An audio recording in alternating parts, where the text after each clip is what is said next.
Welcome to Half-Life 2, Episode 2. We are at the midpoint in our trilogy of episodes, which will conclude in Episode 3.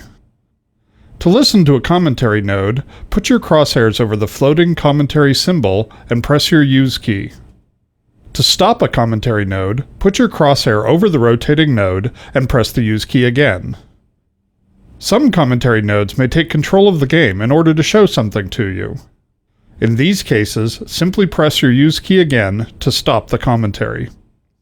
Please let me know what you think after you've had a chance to play this, our latest installment in the ongoing adventures of Gordon Freeman. I can be reached at gaben@valvesoftware.com. I get about 10,000 emails each time we release a game, and while I can't respond to all of them, I do read all of them. Thanks, and have fun. This transmission scene was added fairly late in development, after hearing from playtesters that they weren't sure where they were going or why. Setting up the White Forest base as your goal right away was important in an episode with so many open, free-form areas where players might forget what they're supposed to be doing. In this first part of the episode, we're restoring the player's connection to Alex by recalling the sort of collaborative activities you shared with her in Episode 1, from combat to collaborative puzzle solving. Notice that as she works to restore power to the transmitter, she's careful not to steal the player's fun by doing it all herself. She doesn't actually solve the puzzle, although she sometimes thinks she has. This adds to her charm and helps her feel more human.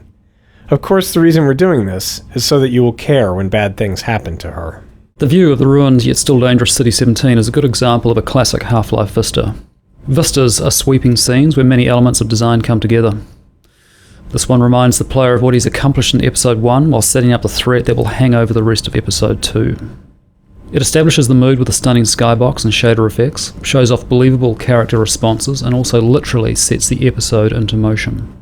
When the player looks at the scene, a device called a look trigger sets off the portal storm, which causes the bridge to collapse, using Valve's new cinematic physics, which we'll be showcasing throughout the episode. For the ominous mass of clouds which swirl above the destroyed citadel, we devised a shader effect to give the impression of depth and complex turbulence. The actual geometry rendered for this effect is a single flat polygon, but through a series of pixel shader effects, which composite several texture layers, we are able to achieve the impression of realistic churning clouds. In the offline pre-visualization work that we did to initially define this effect, we developed a very realistic simulation with more than 30 layers of clouds. With real-time shader techniques, we were able to achieve an equivalent look while maintaining an interactive frame rate. Having established the super portal as a threat in the opening vista, we decided it would make a useful landmark as the player traveled toward White Forest. In Half-Life 2 and Episode 1, we could count on the Citadel being visible in many of the maps, casting its shadow over the world. The super portal plays the same role in Episode 2, anchoring the player in a world while providing them with visual updates on the developing threat. The addition of beam effects and portal storm shockwaves help bring the portal to life and make it more than merely a static background element. The destruction of this rail bridge was our first opportunity to showcase our new cinematic physics technology. We wanted to convey to the player the scale of the train wreck, and the delicate balance the damaged bridge was left in as a result. The structural deformation of the twisted metal was modeled with the help of surface-based spring networks, driven by particle systems. In this case, we actually passed a rail car through the bridge and solved the deformation dynamically. For the collapse, we used an offline large-scale rigid body simulation, a technology typically reserved for the visual effects industry. In this simulation, we have about 750 moving parts, calculated with coarse, convex hulls. These in turn drove a skeleton network, to which the high-resolution geometry was skinned. Particles were then emitted from the transforming geometry and calculated in-game. Starting Episode 2 in the crashed train has several purposes. From a story point of view, it establishes continuity with the end of Episode 1. But from a gameplay perspective, it allows players to reacquaint themselves with the basic movement controls in a safe, contained environment. Our earliest design had the player scrambling out of the wreck high above the canyon and forced them to make some precarious jumps to get to ground level. After seeing most playtesters fall to their deaths numerous times in the first 5 minutes of gameplay, we optimized for perceived rather than actual danger. From the beginning of Episode 2's design, we intended for Alex to be gravely injured and fall into a coma. However, the timing and nature of her injury changed dramatically. In the earliest version, the player awoke to find Alex already unconscious. We wanted the player to be unsure of what to do, but instead this turned out to be merely confusing. In the next iteration, Alex balanced precariously in the train car near the player, only to slip and fall as the train shifted. This was unsatisfying because we have painted Alex as tough and agile. Having her injured in a fall seemed arbitrary and impersonal. We kept trying to add a stronger emotional aspect to her injury, something that would give rise to anger and fear. Around this time, the hunters were coming online, and we were having trouble giving them a really powerful introductory moment. Solving both problems at the same time, we introduced the hunters as the cause of Alex's injury. The Antlion grubs were initially created for Half-Life 2, to visually flesh out the life cycle of the Antlions. We never found the right place for them in that game, but as we developed the Antlion environments for Episode 2, they were an obvious choice for Resurrection. In addition to their role in the life cycle of the Antlion, they provide an equally valuable service in these dark tunnels: light. As the grubs came to life, we made sure that killing them was more rewarding. In addition to the satisfying squish effects, we added the health nugget for ailing players. Soon, we found many players were compelled to squash every grub in the map. It's worth pointing out that grubs also play a role in our dynamic resupply system. The more injured you are, the more health they provide, which allows us to create a consistent level of challenge for players at differing skill levels. The Antlion experience in Half-Life 2 was characterized by a mindless, constant onslaught of bugs rushing your way. We devised the Antlion worker for Episode 2 as a way to add depth and variety to the underground sequences by leveraging new types of gameplay. Unlike normal Antlions, the worker chooses to avoid direct confrontation, skulking in the background and lobbing acidic globs from a distance. This extends the amount of time players spend with each creature. By contrast, an encounter with an ordinary Antlion is over in seconds. The spitting behavior was derived from the bull squid of Half-Life 1, but was updated to fit the more physical world of Half-Life 2. To that end, the spit globs are not merely sprites, but physically simulated objects, flying through the air along realistic trajectories. The Antlion web stacks, grubs, and workers show off a new illumination shader we developed especially for this level. We began with concept art for the web stacks, modeled those, then added the material parameter that allows the model's self-illumination to be modified based on the angle at which the player views them. The end result is an object that looks lit from within by a weird volumetric light. The turret battle design went through many changes. Early stages had the player controlling 3 turrets and not ever having to fight Antlions directly. After playtesters complained of not having anything to do during the battles, we changed the number of turrets to leave the player underhanded when in later rounds all the tunnels are active. This creates a better mix of resource management and combat. Later, we added this tweaked version of the hopper mines to give players yet another tool for fighting the onslaught. At the climax of the turret battle, we introduced the Vortigaunt in full-on action mode. The player can and should take part in the battle, but we were very careful to make it fairly easy for him to hang back and enjoy watching the forts clear the room of Antlions. We wanted to show off the Vortigaunt's new abilities and get the player excited about the role they were going to play as active allies in the struggle against the Combine. One of the most significant story meetings we had near the beginning of Episode 2 concerned how much we were going to reveal about the G-Man. Once we'd decided exactly how much to explain, we had to come up with a way of revealing it. Alex's healing sequence offered the perfect way to pull Gordon out of mundane surroundings and put him in a realm where the G-Man can speak to him directly, but dialogue is only one of our tools for narrative. By blending images from the past, the present, and the immediate future, we continue to stitch together the Half-Life story over time. We make clear that the events at Black Mesa continue to resonate, and we draw the strongest connections yet between Gordon, the G-Man, and Alex and Eli Vance. Griggs and Sheckley started off as minor characters who were just used to explain the setup for the turret battle. Once done, they died fairly quickly, leaving the players alone to fend off the Antlion swarms. We found this left players unsure of their defensive strategies and would force them to visually survey the cavern before setting up defenses. So we made the 2 characters stronger and had them yell out their state to players, and even suggest what openings the players should cover. This gave players extra time to set up a defensive strategy before the Antlions arrived. This also let us ratchet up the intensity level by slowly heightening their reaction to the threats. Once we realized this worked, we decided to separate the characters and create an Abbott and Costello style team, to do little bits during the downtime the players were using to set up their defenses. We ended up with entertaining character moments that also cued the player on game state and events. In Half-Life 2, Lou Gossett's voice lent itself to a mystical and mysterious characterization of the Vortigaunt. In Tony Todd's reading for Episode 2, we heard new possibilities for a Vortigaunt who's more of a mystic martial artist. With new attack animations and companion behavior, we worked with Tony to build the Vortigaunt into a powerful ally, a full-on alien ass-kicker. Texturing of these caves provided a couple of significant challenges. We had never made such a large-scale area completely out of displacements before. The convoluted topology of the surfaces made them especially hard to UV map without unpleasant-looking seams and texture warping. After some early attempts, we decided that we were not going to be able to map this area using conventional UV mapping, so we decided to write custom shaders especially for the caves.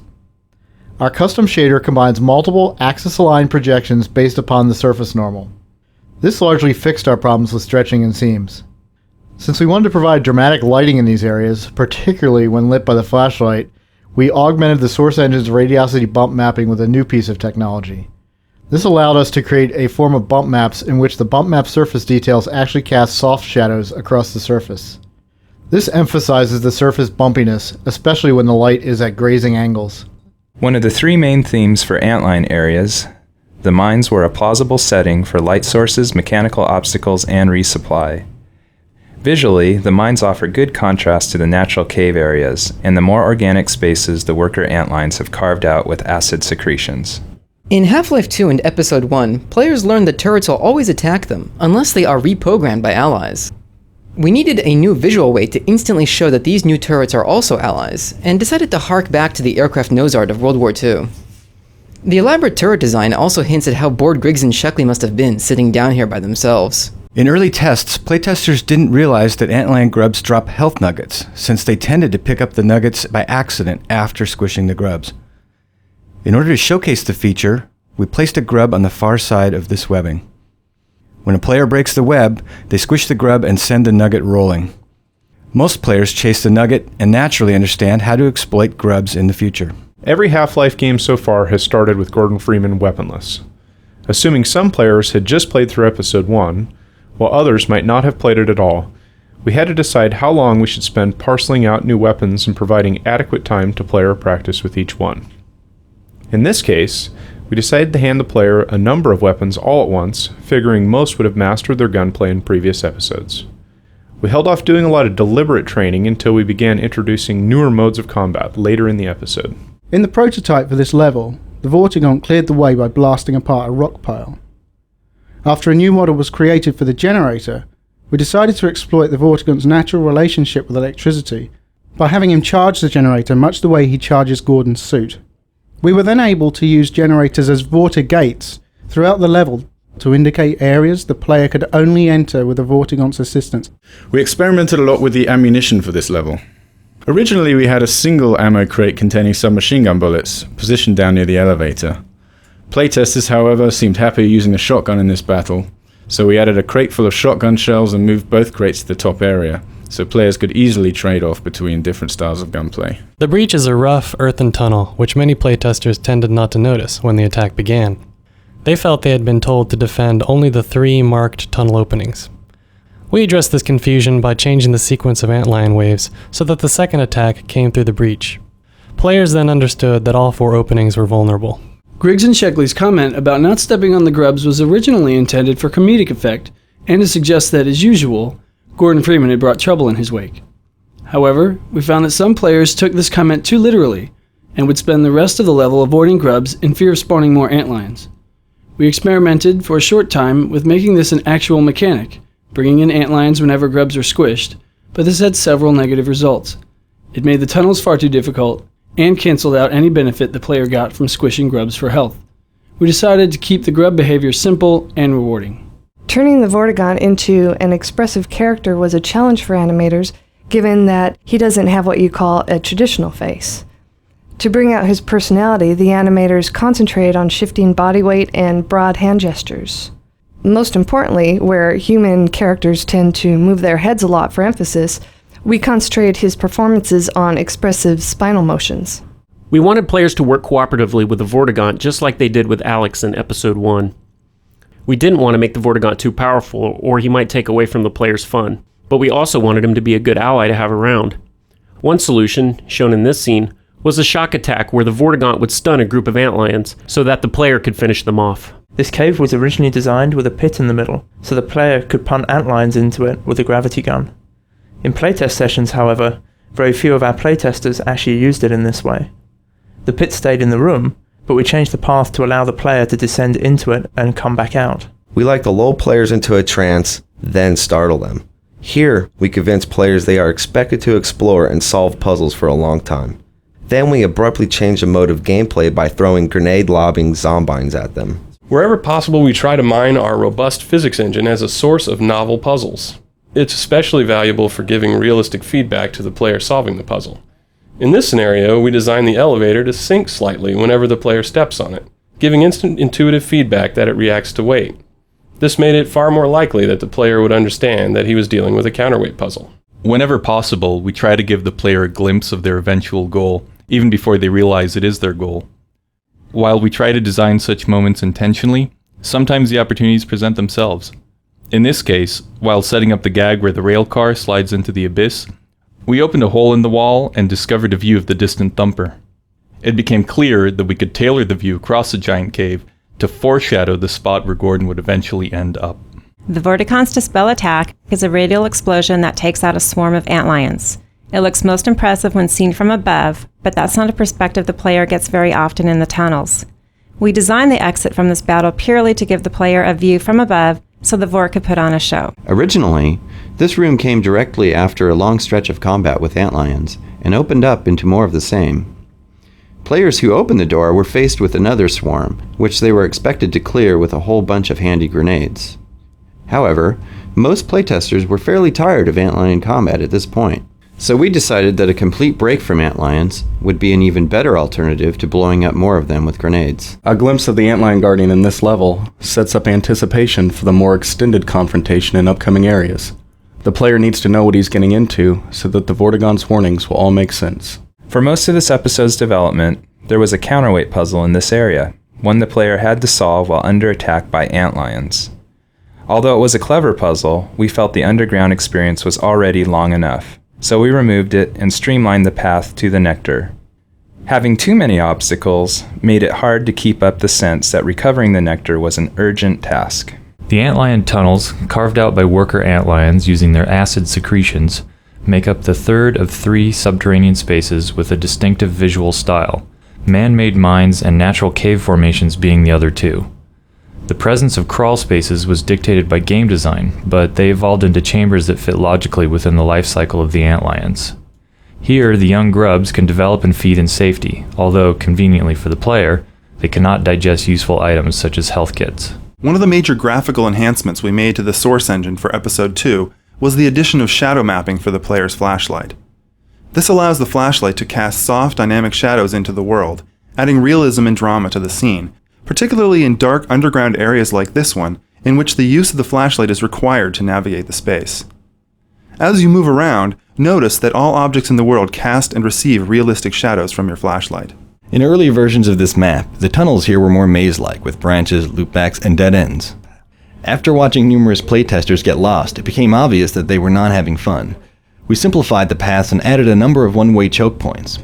The curving tunnels still keep the player in suspense, but as long as he keeps moving, he'll continue to progress, with very little time wasted in retracing steps. This puzzle proved surprisingly difficult for many players. In an earlier version, not only did you need to find the spare gear, but this elevator was connected to a disabled generator that wouldn't operate until you also attached a crank and jump-started it with the gravity gun. Although it sounds simple, most playtesters got stuck here for many minutes. We kept simplifying until we hit the version you see here. At various times in development, this gear was loose in the environment, tucked in a dark crevice, hidden in a small box, or lost in the bottom of a flooded pool. One playtester, unaware of his low health, actually drowned in 2 feet of water while retrieving the gear. We realized that attaching the gear to a chassis identical to the engine motor was the best way to help the player make the connection between this gear and the empty space on the other assembly. We had wanted to implement a generalized particle system for quite some time, and after Episode 1 we set out to create one. In previous Half-Life games, each effect had been hand-coded by a programmer working with an artist.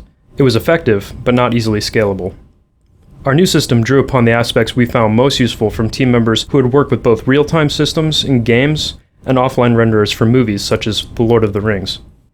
The results were an artist-friendly, modular, component-driven system.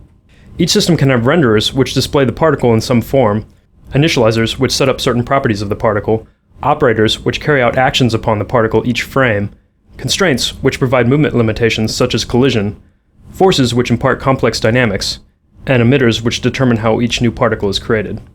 Together, they are plugged into a system as needed to be as lightweight or as complex as required for the effect. Each individual component is simple, but when combined can create rather complex dynamics. Furthermore, adding additional components to support the specific needs of a game or a mod is easily done. The results can be seen in everything ranging from the simple glows of the larval extract here, to the citadel effects, blood, smoke, hunter effects, portal effects, fire, and so forth. Dynamic effects are now in the hands of the artists, who can use them to create whatever is needed, from unique one-offs in specific levels, to generalized effects for gameplay. Until we added the wooden landing here, players were very reluctant to jump down into the elevator shaft. Some playtesters went all the way back to the previous level looking for another way down. In the days of Half-Life 1, we depended on players jumping willy-nilly down every elevator shaft they encountered. But over the years, they've learned to be afraid of the things we tend to put down there. Early versions of this area had serious problems. It was brutally punishing and unfun. We were trying to make an experience about timing and tension, but playtesters perceive this as another boss battle. But without physics and explosives, there's no way to kill the Guardian.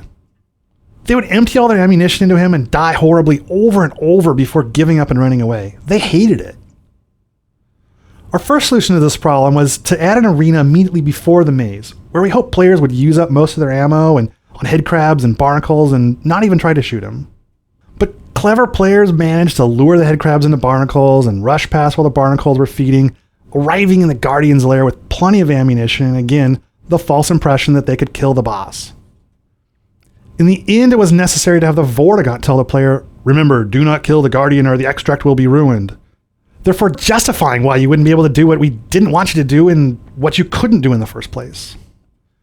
This area is really fun now. The battle is almost exactly like the original layout. The big difference is that we're communicating our expectations to the player, rather than having them learn by dying. Before we simplified the path through the Guardian's lair, we allowed a right turn at this junction, leading the player right back to where they began.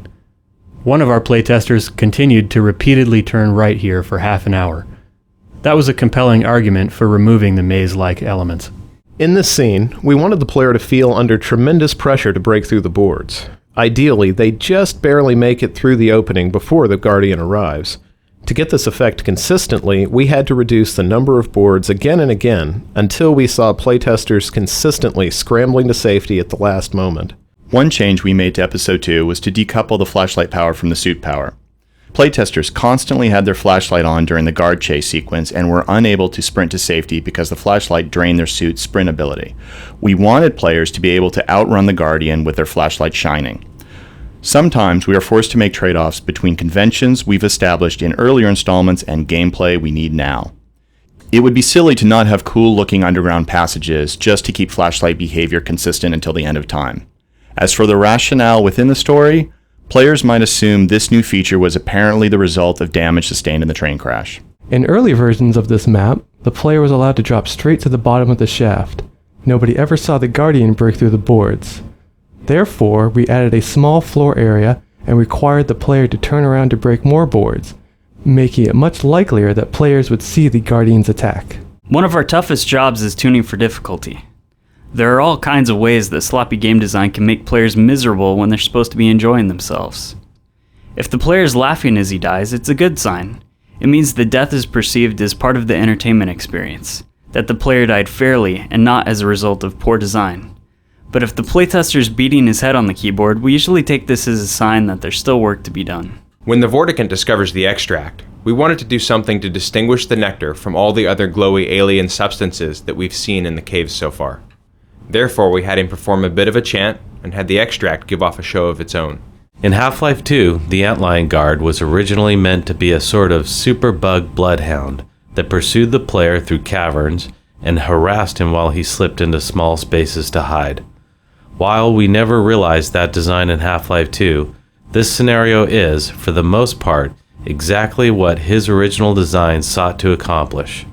Over the course of many years of production on various titles, we found that ideas often go away into the ether for years or more, only to resurface and thrive in a new game environment.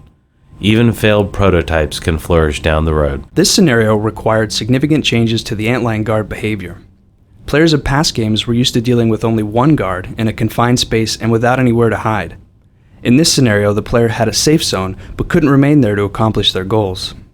One change we made to the guards was in altering how they throw objects at the player. Originally, they shoved objects directly toward the player at high speeds. These objects were really hard to dodge, and if you weren't paying complete attention, you could easily be blindsided and killed. The guards now hurl objects along an arcing trajectory, which not only gives the player a greater opportunity to dodge, but looks awesome. The player gets to see the guard launch a car from 100 feet away, then step aside just as it crashes to the ground where they were standing. Alex's model underwent some upgrades for Episode 2. We added 2 new holes to her jacket, courtesy of a hunter, and dirtied her texture up a bit to show wear and tear. We also increased her polygon count, and to help with her jacket, we added shoulder blades to her back so that it flexes better when she lifts her arms.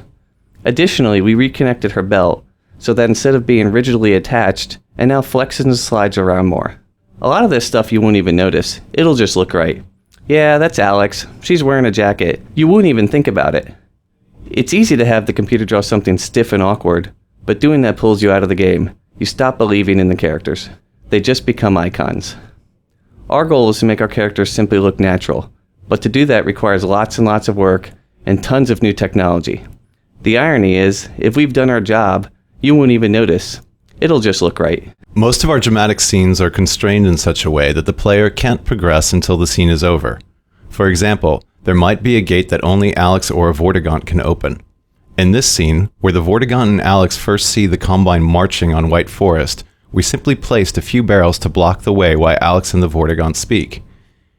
With just this slight impediment, every playtester stayed and watched the scene as intended, so no explicit gate was needed. We tried several different ways of showing the advisor traveling with the Combine forces. We started off with an advisor pod flying over the troops, much as they flew from the Citadel at the end of Episode 1. However, we didn't want to give the impression that those pods were anything but emergency escape units. They were not meant to be self-powered flying crafts that could be piloted around in future episodes. We ended up with the solution you see here. APCs are pulling a structure holding an inert advisor pod. This lets the player study the advisors at different points in their life cycle. They see the main stages of the advisor's metamorphosis, from harmless larvae into powerful and highly mobile monsters. Initially, we built this area around the sand traps mechanic from Half-Life 2, warning the player that stepping on sand would trigger swarms of antlions. Soon after the warning, however, the safe islands of rock ran out, and the player was forced to run across the sand as quickly as possible. Players were confused by this and upset because Alex and the Vortigaunt would simply say they had no choice and head straight across the sand. To solve this, we decided to stage the combat with safe zones around thumpers instead. Early in the development for this level, we used an animation for Alex that showed her as clearly injured as she ran along behind the player. This really slowed her down, however, and playtesters did not enjoy waiting for her to catch up or going back to retrieve her.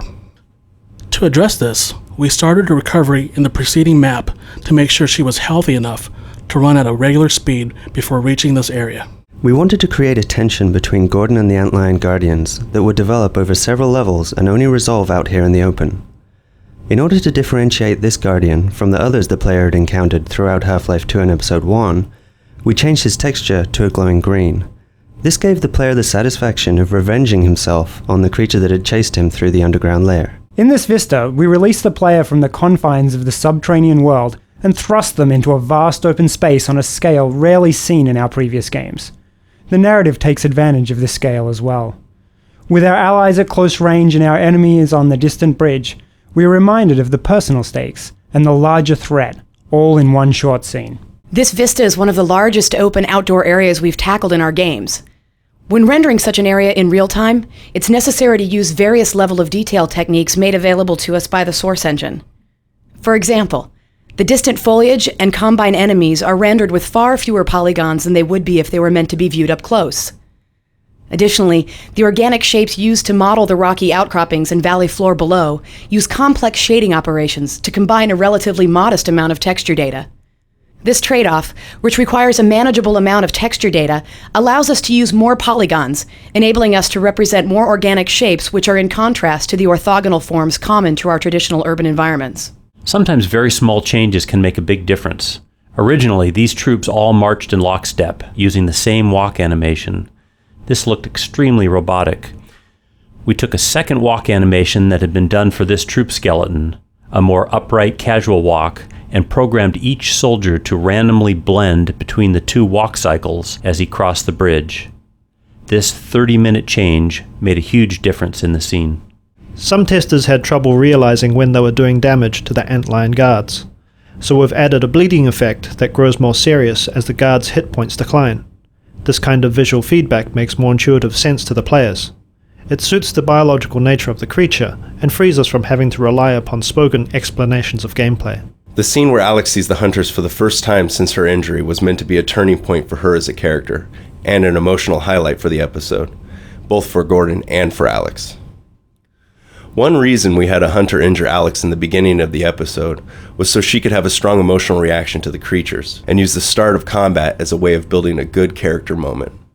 Alex's previous encounter has given her a visceral fear of hunters, but now she has to make a conscious choice to get past her fear and into the right state for fighting them.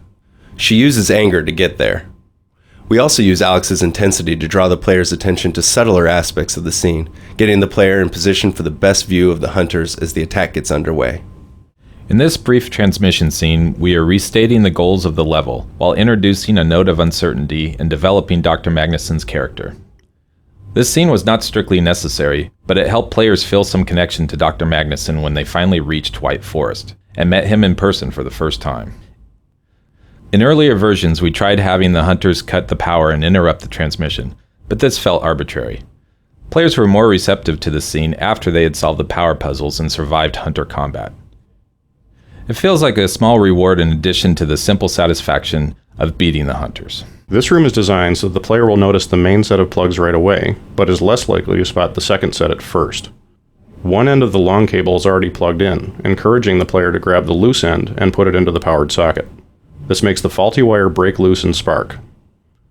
With the power on, players try to return upstairs only to discover that now the elevator needs power. At this point, they look about more carefully and discover the elevator sockets. The short cord is tucked next to the elevator sockets, so that they're likely to try to use it there first, before realizing they need a longer one. Given this fairly reliable progression of events, we were able to write a limited number of lines for Alex, so that she could react each time the puzzle changed state. In earlier versions of the Hunter intro, the hunters burst physically into the room by shouldering their way through the door. As the hunter's flechette attack came online, we decided this was no longer appropriate. Now that the hunter had an effective ranged attack, having him burst into the room with you actually put him into his least viable tactical position during your very first encounter, making him seem ineffective and a bit dumb. The current design is intended to showcase his abilities while giving the player the time and space to understand the situation before pushing out into close combat. This area was designed to train the player in the art of hunter combat, and during the development process it changed continually to suit the hunter's behavior. The first hunter prototypes could be killed only by the blunt impact of physics objects. Therefore, to make sure the player learned this technique, we trapped him in this area with one hunter and kept him locked in until he defeated it. Upon the hunter's death, reinforcements broke down the gate and doors, opening up the arena. As time went on and the hunter was modified to make it vulnerable to all types of damage, our grip on the player gradually relaxed, permitting freedom of movement and a wider range of tactics right from the start of the encounter. Even though this compound appears open and non-linear, we're striving for a fairly reliable progression of events so that we can fine-tune pacing. The building on the right is bright and eye-catching, with the intention of drawing the player there first. The entrance to the ruin building is around the back, so that initial exploration through the center of the compound tends to lead to the radio room first. The drop-down entrance from the roof of the ruin building also helps us pace the experience, because players are cautious about committing to a space until they've explored the alternatives. Having decided that we were going to rely on a car to get to White Forest, we had to figure out how to get Alex into the vehicle. Games often accomplish this by moving their characters close to the vehicle and then teleporting them inside in a very visible and jarring manner. We knew this would ruin Alex's believability as a character, so she had to smoothly get into a vehicle the way you would expect a person to in real life. This was no small task, given all the strange angles and positions the player could work the vehicle into. Alex also needed multiple entries into a vehicle, given that the doorway she wanted to use could be blocked or otherwise inaccessible. This also provided interesting moments for Alex, where she could vault over the hood of the vehicle in a very heroic fashion. The interaction between her and the vehicle was intriguing just by itself. Once we were sure she could enter and exit the vehicle convincingly, we then had the task of making her believable as she sat next to you. Our first experiments revolved around Alex reacting to the physical nature of the vehicle. When it crashed into a wall, she needed to be jolted. When you went around a bend, she needed to lean with the momentum of the car. These details were crucial in making her feel like she was really going along for the bumpy ride with you. We also wanted her to be very aware of her surroundings and what the player was doing while in the vehicle. If you ran over a zombie, she needed to echo the internal reward the player felt for accomplishing the feat. If you were about to hit the wall, we wanted her to flinch and react to the impending collision, much as the player at home would be doing. There was a fine balance between making her too much of a backseat driver or having her be too quiet next to you. Ultimately, we wanted Alex's presence in the vehicle to seem so natural that players would never consider it anything other than normal. In Episode 1, Alex climbs up into a hidden room and uses a combined sniper rifle to assist the player. The player never sees the rifle, only the targeting beam. For Episode 2, we decided to show the combined sniper rifle and let the player know exactly where Alex would be standing when she used it. However, making it visible and accessible to the player required us to come up with a way to make the rifle usable only with the Vortigaunt's help. Though it's somewhat of a contrived and arbitrary device for keeping the player from using the gun, we felt it was a worthwhile trade-off, given that playtesters tended to enjoy the co-op sequence of Alex assisting them from above. For attentive players, this is the first time we've allowed a glimpse of the G-Man since Half-Life 2. In Episode 1, we suppressed the G-Man's visitations completely, to show that he had lost track of Gordon. But after Alex's healing incident earlier in Episode 2, he is actively watching again. Keep an eye out for him. The ambient sound of the poisoned zombie breathing was placed here to make the descent into the building scary. Although most of the team thought it was comical, there were a few playtesters visibly unnerved by it. One playtester stood at the opening to this room for a long time, afraid to go in. Training players who haven't played previous episodes is always a challenge. Those who had not played Episode 1 did not immediately understand that the combined sniper beam was friendly. They avoided it, thinking it could damage them. Therefore, we added this staircase scenario, where we reintroduce Alex's sniper behavior and make a show out of her shooting a zombie to protect the player. This is an instance where observing playtests gave us ideas for tuning the experience. In an early version, playtesters would trigger the lights to go out and the zombies to wake up. Then, they would run out of the room and close the door. After seeing this repeatedly, we added a trigger allowing the zombies to open the door and chase the player. In this scene, we rigged an entity called a physics explosion to create movement among the boxes inside the dumpster. One playtester we had threw a grenade into the dumpster, and the physics explosion entity caused the grenade to fly back out. The player was surprised, thinking the zombie had tossed back his grenade. Although this happened by accident the first time, we went ahead and set up the entities to make sure it would happen for every player who lobs a grenade into the dumpster. Earlier in this level, we blocked the path with fire and forced the player to turn off a gas jet to continue. Fire traps of this sort were plentiful in Half-Life 2, but we could not count on players knowing or remembering how to use them here. Having offered some brief training, we now build on the mechanic by having the player work with Alex to create a cooperative fire trap. Most players turn on the gas, at which point Alex shoots a zombie on the stairs to create the wall of fire. This triggers a parade of zombies to come out of the door below and walk into the fire. Saw blades were a prominent weapon in Half-Life 2, and we wanted the player to recognize them as part of their arsenal in the upcoming warehouse battle. After watching several playtesters ignore them completely, we decided to add the zombie pin to the wall. Most players pull out the saw blade and instantly realize its potential for destruction. After that, they tend to find and use saw blades without further prompting. The battle in the warehouse was created fairly late in the development of this map, when we realized that the level had a steady stream of combat, but no real climax.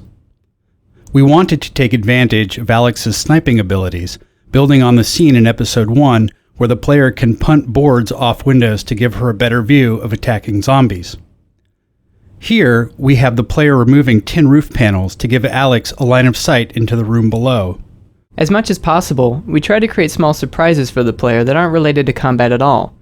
With this forklift puzzle, we wanted to trick the player into assuming that once they operated the lift, the puzzle would be solved. However, the player soon realizes that the obvious solution is actually a bit of misdirection. In previous versions of this level, the platform opened directly into this pit of toxic waste. Playtesters who didn't recognize the waste as something harmful would jump straight into the pit. We changed the path so the player could make a safe landing and slowly come to understand the toxic threat. We always look for opportunities to add narrative touches in our levels. The idea behind this chair, the submachine gun, and the beer bottles is that someone used to sit here, drink beer, and drop grenades into the pit of zombies. We give the player the opportunity to reenact this experience by giving out unlimited grenades and spawning zombies as soon as the player reaches this spot. Although this bridge is not the first occasion for cinematic physics in the episode, it was the original test subject we used to develop our effects. In early prototypes, the bridge started off in its broken position. It was a static object the player had to navigate to retrieve the car. When we incorporated the cinematic physics, we thought this bridge would be a great opportunity for players to see an immense piece of the environment transform before their eyes. The bridge collapse not only showcases the cinematic physics, it reminds players of the growing threat from the super portal, and sets up a navigational puzzle they must use the car to solve. The original Episode 2 vehicle was dubbed the Jalopy, which says something about how uncool it was. Early feedback was that it seemed too similar to the Half-Life 2 buggy, so we decided to redesign it so that players would feel excited rather than disappointed when they saw the car. Alex's original line when she first saw the Jalopy echoed the feelings of many early viewers. "What a wreck! Forget about White Forest. We'll be lucky if we make it to the end of the block." The barn scene was critical both to this episode and to the development of advisors as characters in the series. They represent another intersection of story and gameplay concerns. This is the first time the player actually interacts with an advisor, and determining the right level of interactivity was tricky, especially given the player's reasonable expectation that he'll get to fight them directly at some point. Therefore, we wanted to show that they were powerful, but not invulnerable. This was a long-term goal. For the short term, we wanted to get the player familiar with some advisor behavior, so that when the episode finale occurred, they would already understand how advisors operate. By showing the advisor fumbling with an inert object, then a dead rebel, and finally grabbing the player, we allow the player to observe behavior and then gradually make it more and more of a direct threat. This all serves as foreshadowing for the episode's finale. This crashed advisor pod is a bit of storytelling embedded in the landscape. It hints at what lies ahead, while suggesting what must have happened in this location only a few hours before Gordon and Alex arrived. By placing artifacts of this sort throughout the episode, we slowly bring advisors into the foreground and develop their importance to the story in a way that doesn't depend on stage dramatic scenes. We've gotten better at building combat spaces that are open and tactically versatile, while still directing the player toward an optimal play experience. This combat is on its face pretty straightforward, but we're doing some subtle things to keep the experience even and well-paced. We're using quite a few of our combat tools in this one scene.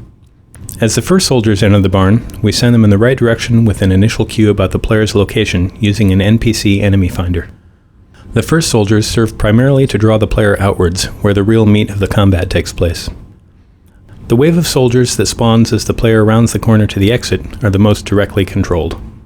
One pair uses assault points to dash across the open ground and flank the player on the right. Others are constrained to hint groups in and around the house across the way, spaced so that the player is hit with an even front of fire, keeping them pinned for a while and encouraging cautious sniping and probing at the windows and doors. The broken down truck gives a vital bit of mid-ground cover as players leave the barn and advance on the house. Finally, as the player leaves the barn, we spawn the reinforcing hunter. We hold this back both to keep the difficulty more even, and because the hunter combat is better when the player has pushed outwards before it begins. This swirling debris effect uses much of the same underlying technology that powers our other cinematic physics events in Episode 2, but with a few important differences. Firstly, instead of using primitives, every slat, tile and beam was modelled before being sent to the rigid body solder. Next, there was a large focus on hand-sculpting world forces in order to achieve a particular behaviour in the debris. Beyond the basics of gravity and collisions, we created spiral vortices, gravity wells, and some other more complex forces. With over 1,800 individually calculated dynamic moving parts, for a 30-second period, this simulation represents the largest amount of animation data run through our game engine to date. Originally, the Episode 2 chopper battle was a classic fight that relied on the use of the RPG. In the meantime, we were experimenting with a completely new way of fighting the chopper, which we had hoped to have ready for Episode 3. The early Episode 3 experiments were so successful that we pulled them straight into Episode 2. Having solved the problem of getting Alex into the passenger seat, we were faced with the challenge of making her a useful companion. When we first hooked up her vehicle combat, Alex constantly targeted and fired her gun at everything. This made her feel a bit like a turret. In response, we tuned her behaviour so that while the vehicle is moving, Alex fires more slowly, taking more time to aim at high speeds. Our playtesters loved to see the zombie jump on the front of the car, and this naturally encouraged us to want to do more of it. We started off with a high frequency of occurrences of this behavior, treating the zombie leap as a gameplay element that could be played out in variations. Eventually, though, we discovered that this didn't lead to any really interesting gameplay, so we ended up creating just one memorable showcase of the event instead. Playtesters often failed to recognize that they could scramble through windows while they were avoiding being shot by the autogun. We added this window exit, and forced players to use it so that they would learn to rely on windows to get around. Originally, there was a second driving section between the chopper battle and the autogun trenches. The pacing felt wrong, so we decided to remove it and connect the end pieces so that the train yard opens directly into the garage. Once we added the onboard radar to the Strider battle at the end of the episode, we needed to train the player in its use well before they reached that area. This garage was already in the game as a place where Alex needed to stay while the player went alone through the autocannon area. It was a perfect fit to have the mechanic rebels add their radar to the car while Gordon was busy somewhere else. Some playtesters didn't realize that they would need to climb over trucks to navigate around the autogun emplacement, so we added this truck jump early in the level as a form of introductory training. In order to train players that crouching through the trenches is critical for survival, we did several things. First, we start the player in the safe position by forcing them to crouch under the fence to enter the area. Once inside, they learn by watching the zombies. Upright zombies are gunned down, but their torsos are free to roam in the shadow of the junk. Some playtesters believe that while the guns were busy shooting zombies, they would be able to move freely.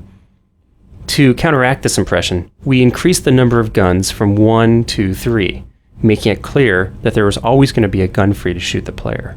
Zombies serve the double purpose of horror and humor.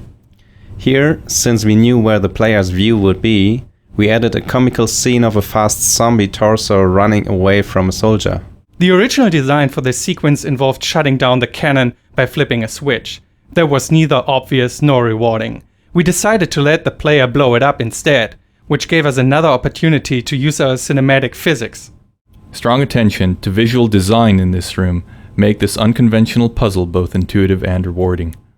To begin with, the room is sparse, with a reward clearly visible but locked up in the cage. A strange centerpiece draws the player's attention, and the visible switch is obviously a part of the solution. The health charger next to the switch hints that the solution involves getting onto the catwalk rather than activating the switch from the ground. The van entrance discourages players from bringing in objects they might use to solve the puzzle by stacking. The lone grenade crate is a strong suggestion that grenades figure in the solution. And finally, the corpse in the rafters and the scorch marks on the ground, and the story they tell, provide the most important clue. The Strider has big parts of him that rip off. He spews goo everywhere. He's a great testbed for new modeling technology and our new particle system. We custom built him just for this sequence. With our episodic process, a lot of new technology comes online throughout development. Since any new technology takes a year or more to really work out all the bugs, we like to look for isolated areas, like this one, where we can test out new things without risking all the things we know already work. We did this with HDR in our Lost Coast demos. Once we're sure we didn't break anything, we can move the features back into general use. Since the Strider worked out really well here, he'll be the new Strider as we move forward, and we'll be applying what we've learned to any new monsters in Episode 3. Our main goal with this scene was to create a cinematic battle of the Titans, Dog versus a Strider. While we were excited with the earlier implementations, it became obvious that players were uncertain of their role in the scene. Originally, the confrontation built slowly, with Dog squaring off against the Strider.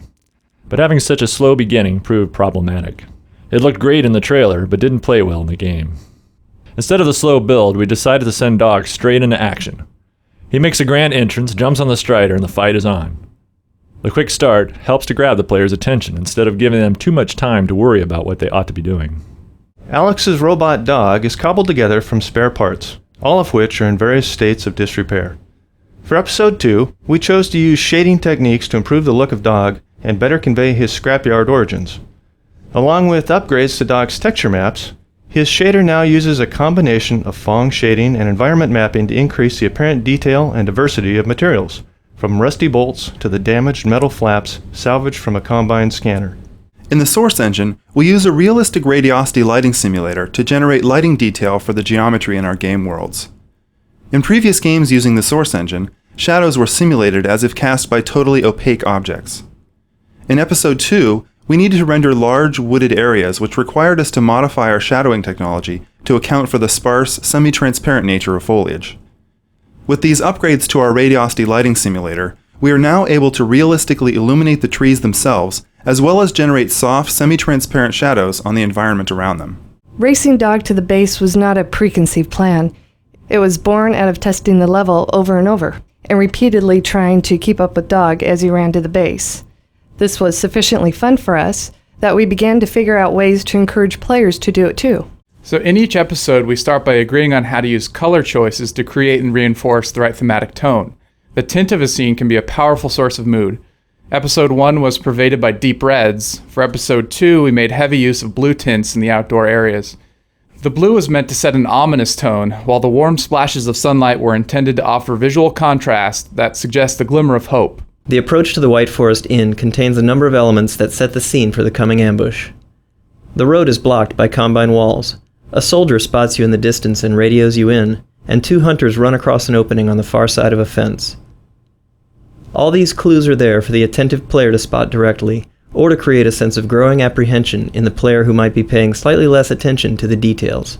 One issue with a number of our encounters with the Combine is they don't live long enough for players to experience some of their more interesting AI. Some unique elements introduced here with respect to the Combine are branching assaults, so the soldiers introduced to the field don't take up predictable positions, flexible assault points, so that soldiers can stray from designer-specified locations to establish line of fire or cover, assault progression, a feedback system so that soldier advances respond to player actions and skill rather than timing, giving soldiers different tactical roles.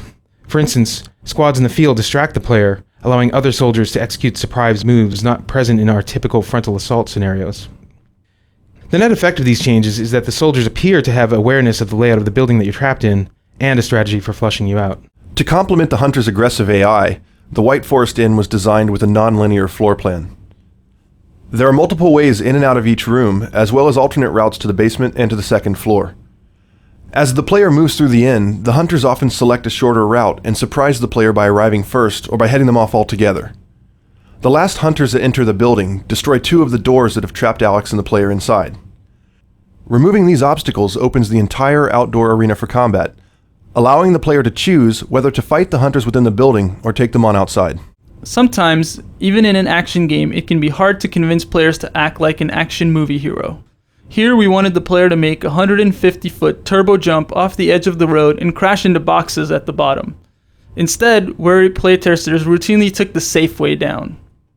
To encourage more recklessly heroic behavior, we disguised the easy path and added obvious ramps to clearly communicate this was a legitimate feature of the level. One of the main goals for hunters was to make the player feel he was vulnerable wherever he might hide. This arena in the secondary silo became our testbed for improving the hunter's close combat behavior. A classic combat space, featuring multiple exits and many possible paths, we tuned it for a strong cat-and-mouse gameplay experience. While players have many options for escape, the map is designed so that hunters will never completely lose them, but always be able to pursue and flush the player out of hiding. Level designers and artists now have the ability to create unique effects as needed, for gameplay or to add dynamic life to a level. In this case, this simple water leak wouldn't have been possible before without involving a programmer to create a new class of effect. Thanks to the new particle system, unique effects like this are easily created as needed, without any programming. This leak adds a visual point of interest to the area and also blocks direct line of sight into the nearby corridor without blocking the space itself. These effects can be placed and controlled within levels, attached to animation events of characters, or called by code. Allowing particles to be attached to objects in the world, emitted from a model's hitboxes, and locked to bone positions allows them to serve a wide variety of functions, such as the new Vortigaunt beams or the burning effect of a zombie. We hope this feature will allow level and mod authors to create a wide variety of effects quickly and easily to suit their purposes. Aperture Science, being specialized in the development of portal technology, fit naturally into the cosmology of Half-Life. Rather than forcing Portal into the Half-Life franchise, we used it as an opportunity to make our world bigger. By suggesting a long-term rivalry between Aperture Science and Black Mesa, we open up possibilities in both games that didn't exist when they were separate entities. Originally created as a minor background character, the Vortigaunt lab assistant, known internally as Labby, was so popular with playtesters that he evolved into a fully developed character with a unique name and a special place by Dr. Magnuson's side. Dr. Magnuson was the result of a decision to bring forward another signature character from the original Half-Life, along the lines of Dr. Kleiner and Barney. As we developed the character, we kept referring back to this line from Half-Life to keep us on track. Gordon doesn't need to hear all this. He's a highly trained professional. We've assured the administrator that nothing will go wrong. Though we liked the character who came into focus, we found that this voice was sounding too much like a caricature for our increasingly grim and realistic world. We like to hire actors with the natural voices that we want for our characters, as opposed to hiring actors to create voice characterizations. In John Aylward, we found someone who could deliver the brusque arrogance of the original lines, and also take the character forward into some of the richer and subtler opportunities we foresee for him. In Half-Life 2, when we first decided to make Vortigaunt ally characters, we played around with having a prominent Vortigaunt companion. Because of their bowed posture and semi-servile manner, this individual was dubbed Heap, after Dickens' character Uriah Heep. In Episode 2, we named the prominent Vort at White Forest Base Uriah. In Episode 3, we'll find out Dickens' unused middle name for Uriah Heep. Many of us are fans of Lost, and we noticed several strong Half-Life references in the first season of Lost.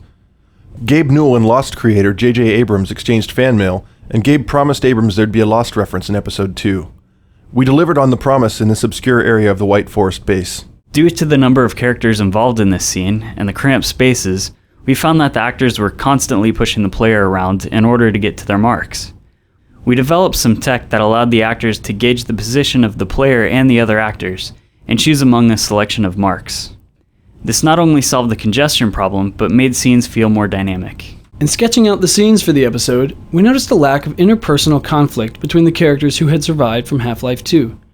Alex, Eli, and Dr. Kleiner have a lot of affection for one another, as you will see in many of the scenes. And while we all value the benefit of strong, positive relationships, we were happy to have Dr. Magnuson around to get irritated by all the hugging. Rather than just make up something that would fit our fantasies of a rocket, we designed Dr. Magnuson's rocket around blueprints from the Titan family of missiles. Grounding the details of our world in reality, making them as precise as possible, makes the invented, fantastic elements seem that much more believable. We intended White Forest to offer a change of pace from the constant action that preceded it. A few moments to reunite with old friends and get to know Dr. Magnuson, a breather before the big battle ahead. However, our first version of the sequence was a logjam of long, talky scenes. Gordon and Alex stood around listening to Kleiner and Magnuson argue at the top of the silo, then rode an elevator to the bottom of the shaft while Dr. Kleiner lectured them about rockets and satellites.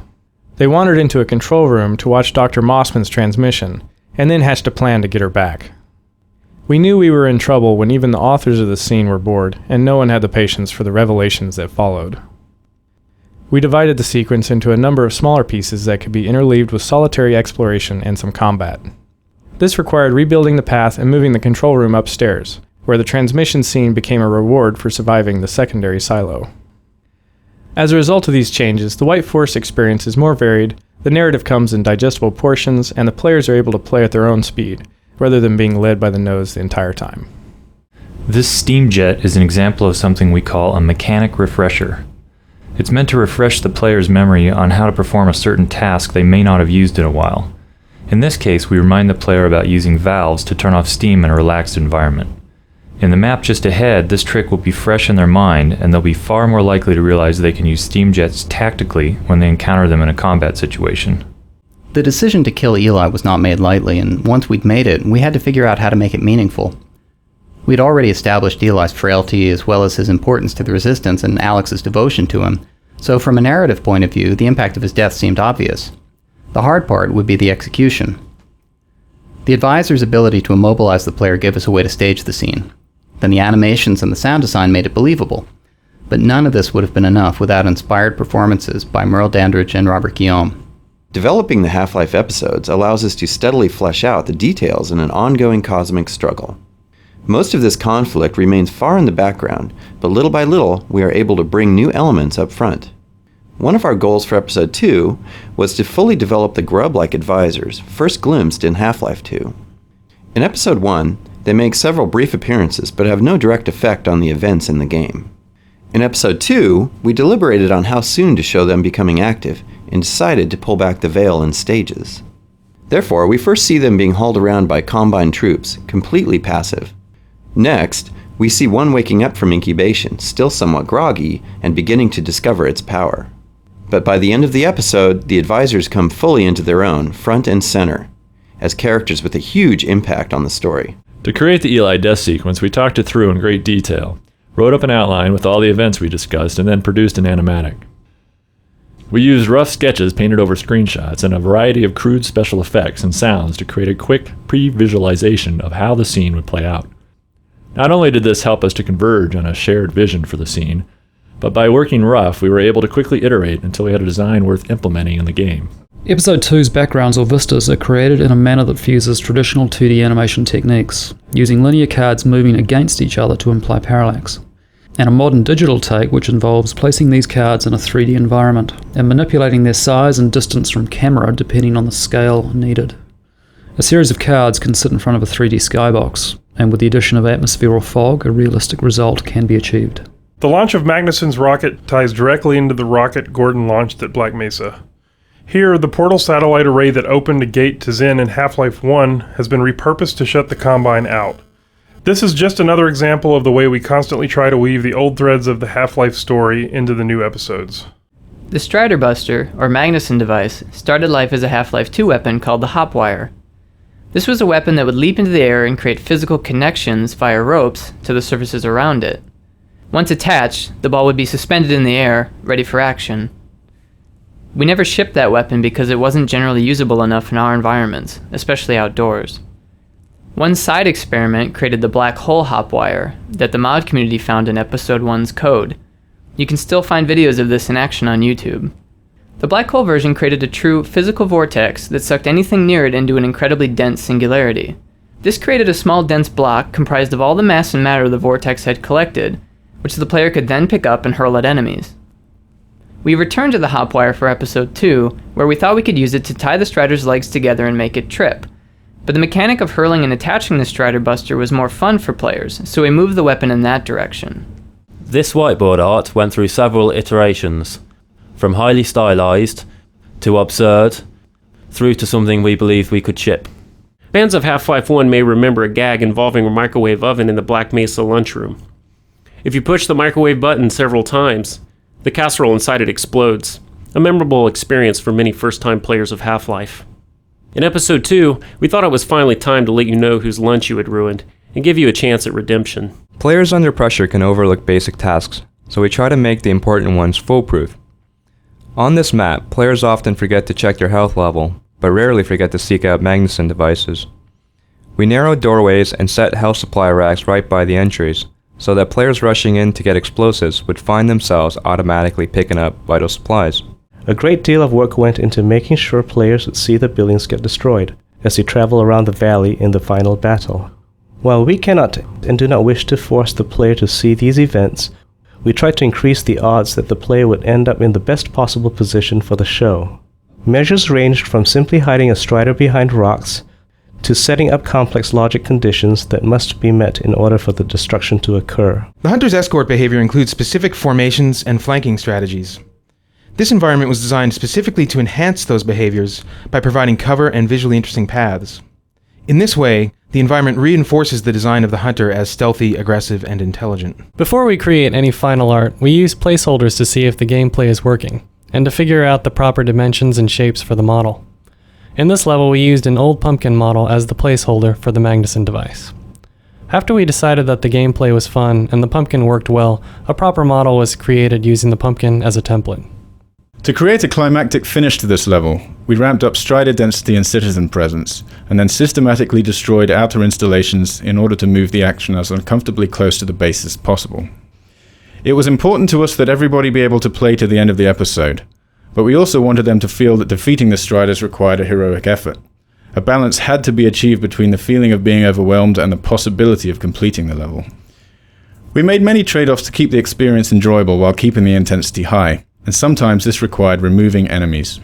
For example, elite Combine soldiers originally took part in this invasion, running in and around the Striders and Hunters, but this additional level of enemy fire proved frustrating for players, and so they were removed. Episode 2's rocket defense battle was the largest and most non-linear combat experience we had built. It was also the first combat we created that required the use of a vehicle to move from battle to battle. Our design goal was to give players a broad directive, protect the rocket from incoming striders, and let them decide how to accomplish that. Playtesting revealed a number of challenges that we had to overcome, as the free-form nature of the map led to huge variation in success for different players. Small differences in skill or tactics radically changed the difficulty of the experience for players. In response, we had to continually tune all aspects of the experience to support the wide variety of tactics and skill levels demonstrated in playtests. The massive Strider battle was in production longer than any other map in the episode. Tuning it required many months of testing and iteration to address playtester feedback, and this was complicated by the fact that every time we playtested, we saw individuals adopt completely different approaches to defeating the Striders. Some threw logs at the hunters, others relied on their rebel companions to kill them. Some players never sprinted, while others never used the car. We tried to keep supporting all the different strategies that occurred to players so that their experiments with tactics would be rewarding rather than frustrating. Meanwhile, we had to make sure the Strider and Hunter behaviors were consistent and balance the experience so that it would be great for all different playstyles at every skill level. If you listened closely to the Vortigaunts in the Antlion tunnels, you may have heard one of them using a complaint very similar to Dr. Magnuson's here. Their affinity to Dr. Magnuson has caused some of his mannerisms to spread among them by way of their low-grade telepathy. Many players had a hard time orienting themselves in the valley. Before the fight, we send players to the sawmill without telling them how to get there. This was a way of familiarizing them with the map without any time pressure. Still, the size and nonlinearity of the map was confusing for first-time players once the battle began. The loudspeaker announcements that direct players to incoming Striders initially referred to compass directions, which most players couldn't follow because they couldn't remember which way was north. We added White Forest Peak as a global landmark and distinctive local landmarks like the cranes and the water tower, and referred to those landmarks in the announcements instead of compass directions. This helped, but some players still had a hard time knowing which way to go at any given moment. Our ultimate solution was the car's radar, which, along with the landmarks, helps players go where the action is. One problem we faced in this map was that players would abandon their car in the heat of battle and not be able to find it later. Given the time pressure and large scale of the map, some of these players couldn't succeed in protecting the base on foot. To address this, we started by adding flashing hazard lights to the car, which helped when the car was in view, but we still saw players lose the car among the trees or behind hills. Eventually, we added a vehicle locator to the player's HEV suit, so players could find the car wherever it was. We wanted players to use the car as much as possible, both to move around the valley quickly, and to run over the hunters as a quick and satisfying way of killing them. To encourage this, and to help with orientation problems, we added radar to the car, which indicated the location of enemies. This made the car a more valuable tool in the battle, and solved the navigation problem once and for all. We made some small changes to our autosave system as a result of tuning the final Strider battle.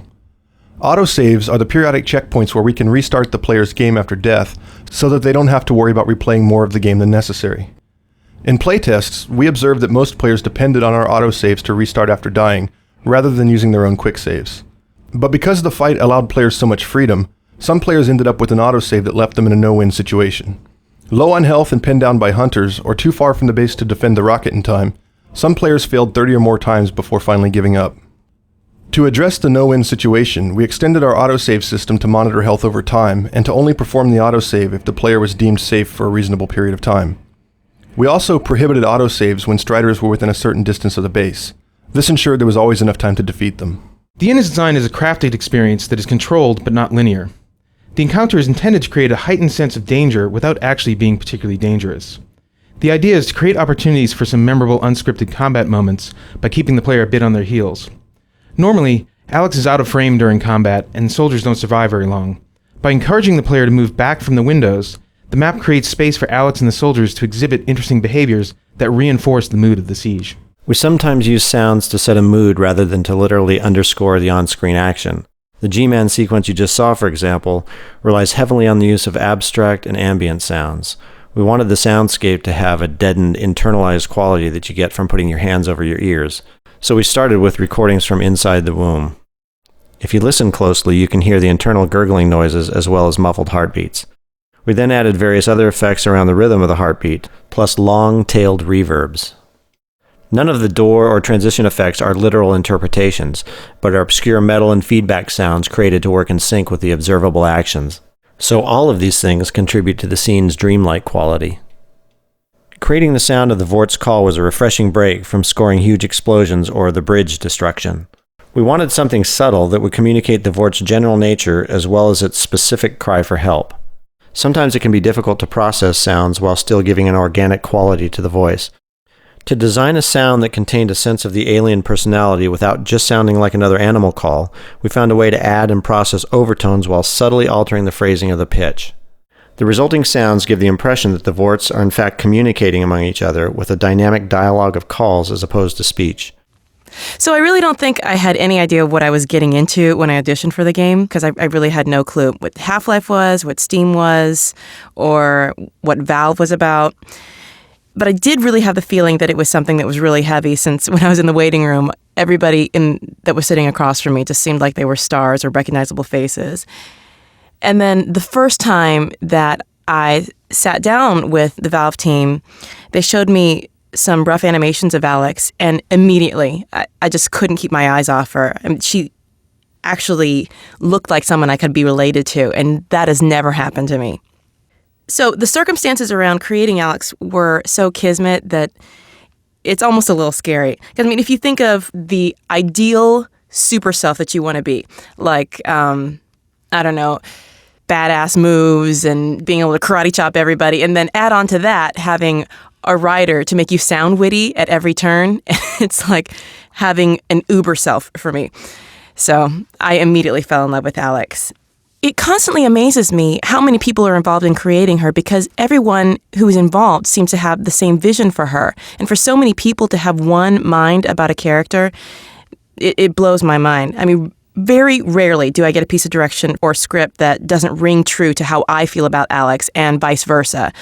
And strangely enough, as soon as I try something out and something doesn't ring true, I'm usually not the first person to say it, even though I might be feeling it, somebody else will say it. And it's just, I guess, a testament to how in tune everybody is about what kind of person Alex is and what she would do, what she wouldn't do, and, you know, what kind of girl she is.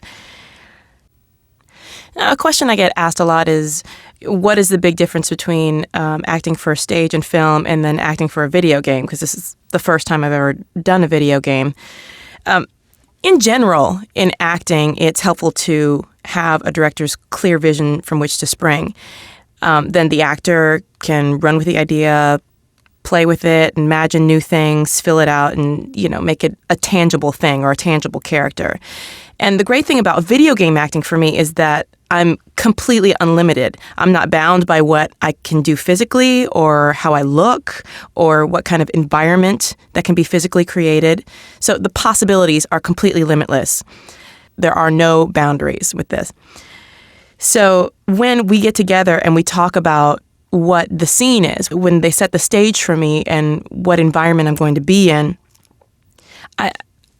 I immediately get a complete high, and I can only imagine that it is something like how somebody gets when they actually see the game, because it blows my mind, the pictures that they paint about, you know, where we are, what situations we're in.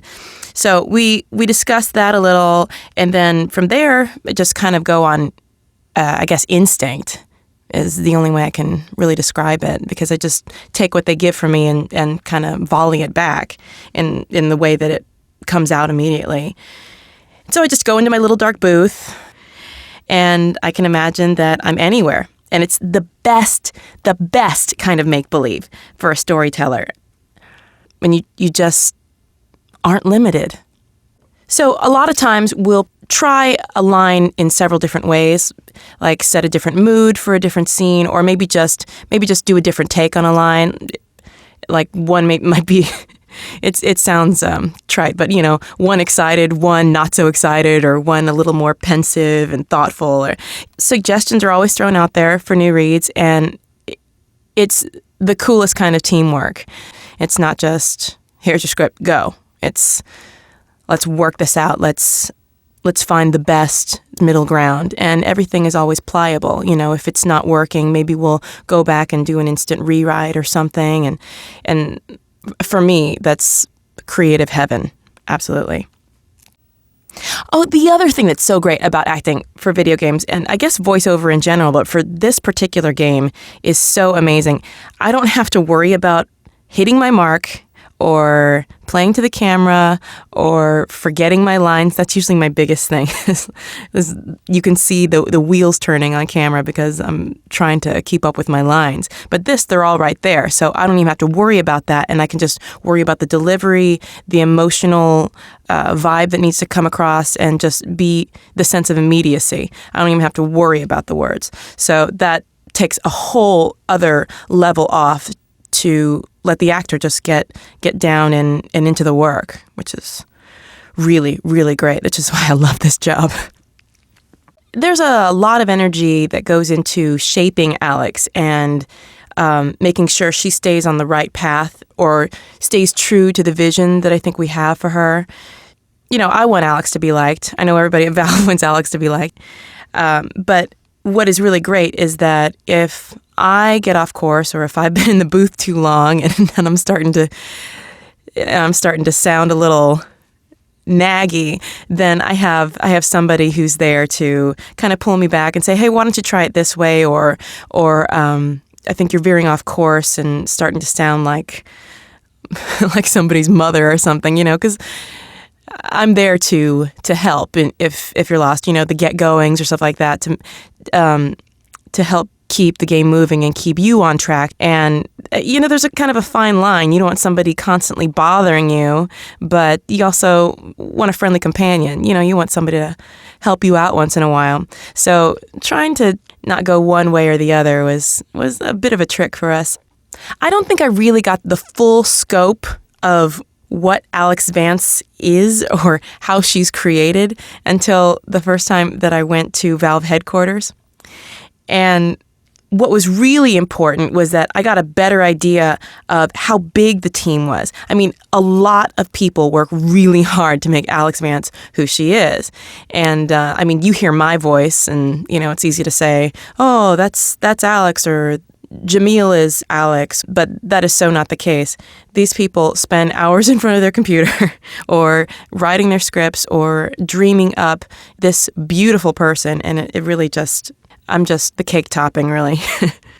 So a really cool experience was that while I was at Valve, I was talking to one of the animators in the hallway, and we're just carrying on a conversation. I was getting to know what he did, and I just happened to be looking over my shoulder and noticed that people kept popping their heads out of their offices. And one of the other guys noted to me that these people, ooh, bless them, they have to sit around and listen to my voice all day long. So for that voice to be kind of just chatting in the hallway was a little weird. And I guess I kind of liken that. I can understand it because the very first time I saw my voice on Alex Vance's face, it was so bizarre. And so when I watch people talk to me for the first time and they've heard my voice as Alex, they have the exact same expression. I'm like, I understand. I get it. It means a lot to me to have a multi-ethnic heroine. When I was growing up, that didn't happen a whole lot. I mean, maybe Storm from X-Men, I don't know. But it wasn't commonplace. So to have someone that's my type be in that kind of position is really, really amazing. I mean, I think it's a popular trend now, but that wasn't always the case.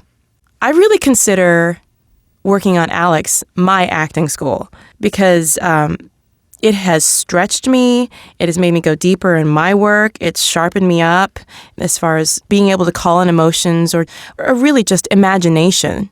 A creative spirit is really just a lot of imagination, I think. And afterwards, I always seem to be sharper in everything I do. I always have a good show at night, or I always go on to the next job with a heightened awareness or a heightened presence. And it's only helped me. So thank you, Alex, for that. This final episode 2 scene was unbelievable. Before we even started working on it, the team sat me down and they kind of did a little show and tell of the rough animation that they had.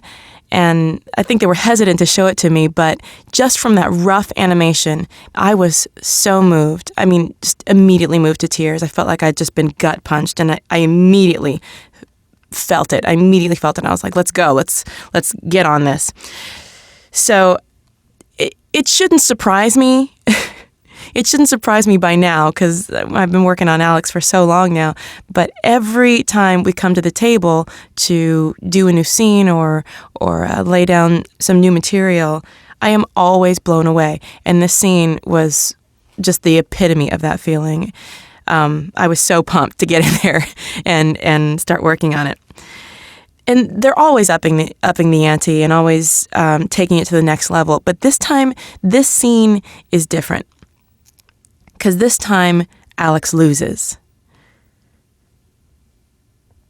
And I think this is it is a major sacrifice.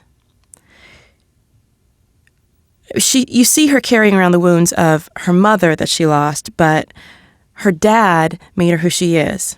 Her dad taught her dad groomed her, and I think, most importantly, he loved her. And this script was a gift and a gut punch all in one. I don't know. When you give me something like that, it really motivates me to kind of try to knock it out of the ballpark. I love playing Alex, and I have to say it's definitely my favorite acting job I've ever had, hands down. As I'm sure a lot of people know, I perform on Broadway. And sometimes people will show up at the stage door with Alex Vance posters to sign or just an encouraging word about the game and just, oh my gosh, I saw in the playbill that you played Alex Vance. And it gets me so hyped when people come up to me and are excited about the game because I don't get that immediate feedback that I get on stage every night. So when somebody tells me that they liked it face to face, it's really, really exciting to me. But so I guess a couple of people have taken pictures with me at the stage door. And I went through a phase where I wanted to know what people thought of the game. So I was looking on like message boards and checking out what the chat was. And I found this thread that had a picture of me with somebody at the stage door. And they're talking about, look, this is me with Alex Vance. And the first response was, she is so ugly. I thought that was cute.